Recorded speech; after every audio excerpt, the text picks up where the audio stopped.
हुजूर ने इरशाद फरमाया, मशरिक की तरफ से वो फौजें निकलेंगी, लोग आएंगे जो अरब में मेहदी की हुकूमत कायम करें।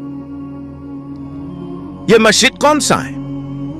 अरब के मशरिक में आप चलिए, ईरान पे आ जाएगा, अफगानिस्तान भी है, पाकिस्तान भी है। ये है अरब का मशरिक। इससे फौजें जाएंगी। इसका क्या मतलब है कि इसमें से किसी जगह पर निज़ाम खिलाफत पहले कायम हो जाएगा, ताकि वहां से फौजें जाएंगी जो जजीरा नुमा अरब में हजरत मेहदी की हुकूमत को कायम करेंगे। आप दूसरी हदीस सुनिए।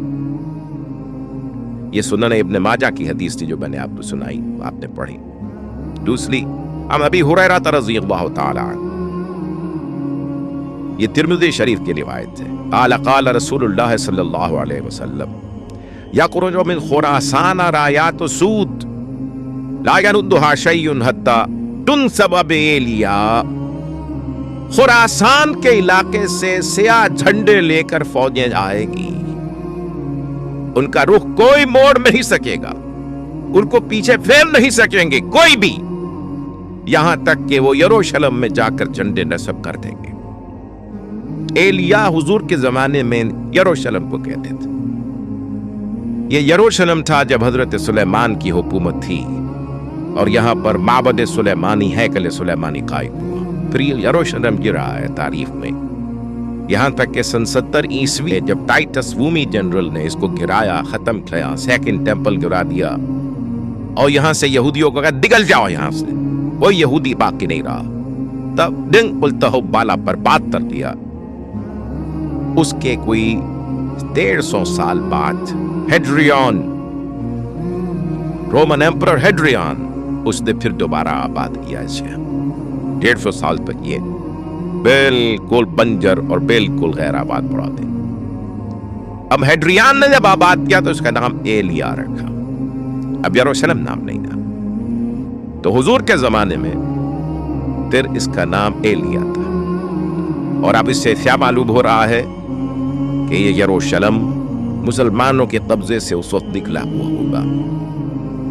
एक दफा पहले निकला था, सन 1099 ईस्वी में मुसलमानों के हाथ से निकला। क्रूसेडर्स, ईसाइयों ने आकर इसको कब्जे में किया, लाखों मुसलमानों को मारा तबे किया।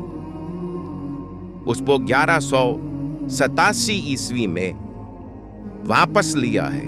किसने लिया है?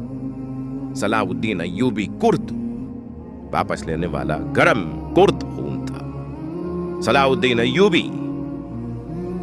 तो गोया कि अब आप समझिए कि 88 बरस तक ईसाइयों का कब्जा रहा यरूशलेम। अब 1967 में यहूदियों ने कब्जा किया है और अब 38 बरस तो हो गए, 88 नहीं 38 बरस तो हो गए। लेकिन वो दौर आएगा कि अब फिर लेंगे, लेने वाले अरब भी नहीं होंगे, खुरासान के इलाके से फौजें आएंगी।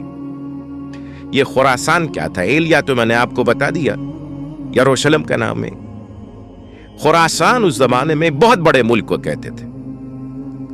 कुछ हिस्सा पाकिस्तान का भी उसमें शामिल है, कुछ हिस्सा ईरान का भी है। ईरान क्या, उस हिस्से को अब भी खुरासान कहते हैं, वो एक सूबा है। खुरासान एक सूबा है ईरान का, छोटा सा।